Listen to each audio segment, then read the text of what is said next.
the plan. Maggie, the testing piece focuses on making at-home COVID tests more widely available and for free. The framework would be getting insurance to reimburse people for those test kits, and if you aren't insured, making more of the kits available at community health centers and clinics.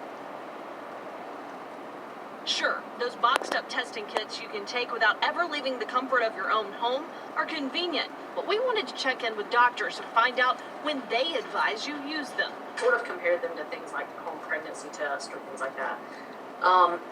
They are part of the tools in our toolbox for COVID.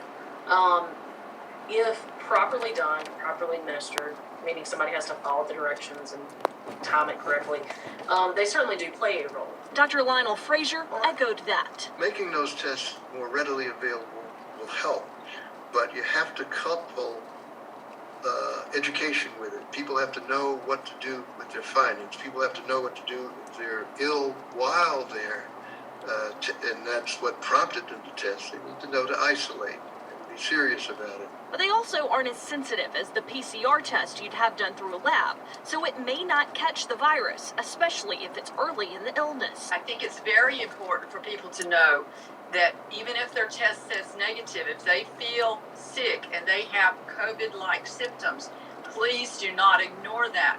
Talk to your doctor. Get in and be seen. With the holidays coming up, it's potentially an added peace of mind. But the most important thing you can do is get vaccinated, testing and getting a home test kit. Some people I've heard say, oh, well, I don't need to get a vaccine, I'll just get tested frequently.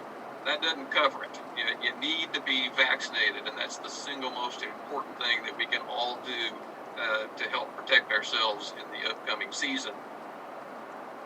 now the president's plan is also aimed at upping the number of folks vaccinated and boosted. One part of that calls for family vaccination days at community health centers. We did ask Central Mississippi Health Services about that, and they say the challenge is still finding ways to convince those who haven't received any doses yet to come out and do so. Courtney and Jackson, free on your side. We saw just